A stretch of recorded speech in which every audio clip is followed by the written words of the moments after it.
Sir నమస్తే అండి. కేటీఆర్ గారు మొన్నేమో ఏసీబీ విచారణ, అలాగే నేడు ఈడీ గారి విచారణ, రేపు మాపు అరెస్ట్ అంటున్నారు. అసలు రాష్ట్రంలో ఏం జరుగుతుంది సార్? కేటీఆర్ గారిని అరెస్ట్ చేసి ఏం చేయాలనుకుంటున్నారు కాంగ్రెస్ గవర్నమెంట్? కాంగ్రెస్ గవర్నమెంట్ రాష్ట్రాన్ని అభివృద్ధి చేసే పనిలో లేదు. ఎవరి మీద ఏం కేసులు పెట్టాలని చూస్తుంది. ఎప్పటికప్పుడు పక్కదారి పట్టిద్దామని చూస్తుంది. మనకు మొన్న చూసినాం కదా, పుష్ప సినిమా సెటిల్మెంట్ గురించి అల్లు అర్జున్ తీసుకుపోయి లోపడేసిండు, పేరు మర్చిపోయారు అని. అయిందా సార్? సెటిల్మెంట్ అయిందా? అయింది కాబట్టే కదా దిల్ రాజుకు మళ్ళీ పైసలు పెంచారు. దిల్ రాజు ఆయన చైర్మన్ ఉండి ఆయన సంస్థకు ఆయన పైసలు పెంచుకున్నాడు. ఈ రోజు రాఘవ కన్స్ట్రక్షన్ వాళ్ళ కాంట్రాక్ట్ వాళ్ళే తీసుకుంటారు. దిల్ రాజు ఆయన చైర్మన్ ఉండి ఆయన కంపెనీకి ఆయననే పైసలు పెంచుకుంటూ ఇదే సెటిల్మెంట్ పని మీద ఉన్నాడు. మాకు ఇప్పటికి కూడా డౌట్ ఏమొస్తుందంటే ఈ కార్ రేసింగ్ అని కూడా సెటిల్మెంట్ అడిగితే ఏమో ఒప్పుకోనట్టుంది. అందుకే ఆయన మున్సిపల్ శాఖ మంత్రి దాన్ని రద్దు చేసిండు అన్నట్టుగా అనిపిస్తుంది మాకు. ఓకే, ఇప్పుడు కేటీఆర్ గారిని అరెస్ట్ చేసే అవకాశం ఉంది అంటున్నారు. ఒకవేళ అరెస్ట్ అయితే ఎలా ఉండబోతుందంటారు? మీకు ఒకటే మాట చెప్తున్నా, ఇప్పుడు దాంట్లో ప్రొసీజర్ ల్యాబ్స్ తప్పితే ఏదైనా అక్రమాలు జరిగినాయంటే తప్పకుండా నేను జైలుకు పోయినా కాబట్టి అందరు జైలుకు పోవాలని చెప్పేసి కోరిక రేవంత్ రెడ్డి గారికి ఉంటే తప్పకుండా మీరు అన్నది జరగవచ్చు. అంటే ఏంటి క్రేజీ ఏంటి అసలు? అరెస్టుల పర్వం నడుస్తుంది రాష్ట్రంలో, ఎటు చూసినా అంటున్నారు. అంటే రివెంజ్ పాలిటిక్స్ ఏమైనా నడుస్తున్నాయా, లేదంటే విధానపరమైన పాలిటిక్స్ నడుస్తున్నాయా? మీరు రాజకీయాలు నడుస్తున్నాయి అనుకుంటారా? అయితే హైడ్రాకులో కొట్టాలి, లేకపోతే మూసి వాళ్ళకు కొట్టాలి, లేకపోతే టెలిఫోన్ ట్యాపింగ్, లేకపోతే ఔటర్ రింగ్ రోడ్డు, లేకపోతే ఇంట్లో చిన్నపిల్లలతో ఇంట్లో పార్టీ అవుతుంటే దాన్ని రేవ్ పార్టీ అని పెట్టాలి. ఒకటే పని, నాకు ఎట్లా కేసులు పెట్టాలి, ఏం చేయాలి. కాళేశ్వరం 1,00,000 కోట్ల నుంచి ఇప్పుడు 55 కోట్లకు వచ్చిండు. రేపు పొద్దుగాల ₹1,00,000 గొర్రెల స్కామ్ అయిందని చెప్పి దాని చుట్టూ తిరుగుతాడు. ఈయన చేసేది ఏముండదు, అన్ని మ్యాపులు గీసి పెడతాడు. గతంలో అమరావతి మ్యాప్ గీసి చూసిన చంద్రబాబు నాయుడు. అట్లనే ఈయన కూడా ఫ్యూచర్ సిటీ అంటాడు, స్పోర్ట్స్ యూనివర్సిటీ, అన్ని మ్యాపులు గీసి పెడతాడు తప్పితే ఒక్కటి కూడా ఇంప్లిమెంట్ చేసేది లేదు, ఇంప్రూవ్ అయ్యేది లేదు ఈ రాష్ట్రంలో. ఒకటే ఎగ్జాంపుల్ చెప్తున్నాం, ఈరోజు రిజిస్ట్రేషన్లు ఎన్నైనాయి బయట పెట్టమని చెప్పుర్రి. తాగుబోతులు రాష్ట్రంగా చేసిండు రేవంత్ రెడ్డి వచ్చిన తర్వాత.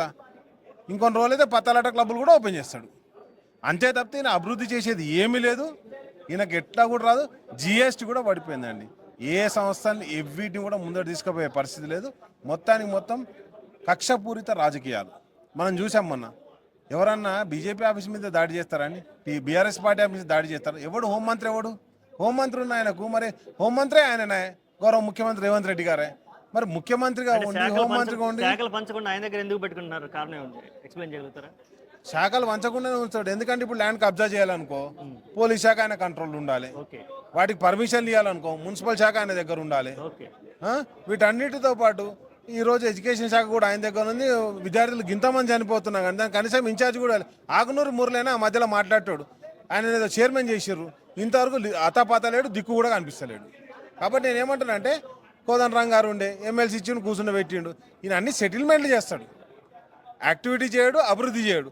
కాబట్టి ఏదైనా అభివృద్ధి అంశం ఉంటే మీరు చెప్పండి, మీకు తోచిన అభివృద్ధి అంశం ఒకటి చెప్పండి నాకు. ఈ సంవత్సర కాలంలో రేవంత్ రెడ్డి వచ్చిన తర్వాత రాష్ట్రంలో ఒక అభివృద్ధి సంక్షేమ పథకం జరిగిందని చెప్పండి.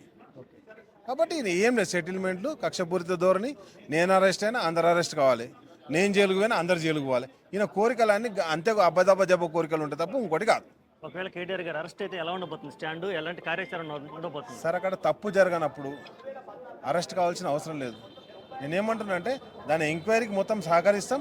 ఆ ఎంక్వైరీలో నిజాలు తేలిన తర్వాత అప్పుడు మాట్లాడదాం. ఎందుకంటే ఈ అరెస్ట్ అవుతాడని అభివృద్ధిని డైవర్ట్ చేయడానికి తులం బంగారం అడగద్దు, రైతు బంధువు అడగద్దు, 4,000 పెన్షన్ అడగద్దు, స్కూటీలు అడగద్దు. కాబట్టి ఏం అడగద్దు అంటే డైవర్షన్ పాలిటిక్స్ చేయాలి. ఇవాళ రేపు రైతులకి డబ్బులు వేస్తాను అందరికి అన్నాడు, రెండోసారి అసలు ఏమన్నా వాటి గురించి ఏమన్నా ఆలోచిస్తున్నారా? మీకు ఒక మాట చెప్తా చూడండి. ప్రెస్ మీట్ ముఖంగా ఆయన ఏం మాట ఇయ్యలే, బంగారం మాట ఇచ్చిండు, 500 బోనస్ మాట ఇచ్చిండు, అన్ని బోగస్ మాటలే. ఆయన మాట ఇచ్చి ఆయన మాట ఏదైనా పద్ధతిగా ఉందా చెప్పుర్రి. గతంలో ఆయన చెప్పిండు స్పష్టంగా, అభివృద్ధి అనేది లేదు, అబద్ధాలు ఆడే రాజకీయం, అభివృద్ధి అది అధికారంలోకి రావాలన్నాడు, అబద్ధాలు ఆడే వచ్చిండు ఆయన చెప్పిన ఒక నిజం చెప్పండి సార్, మీరే చెప్పండి. ఆయన చేసినటువంటి మొత్తం హామీలలో ఒక హామీ అమలైంది చెప్పురు నాకు. ఏదైనా హామీ అమలేదు? ఏదే హామీ అమలు కాదు. 420 హామీలు ఇచ్చిండు ఆయన. మరొక అంటే నేనేమంటారు, రాష్ట్రాన్ని మొత్తం 420గా మారుస్తుంది.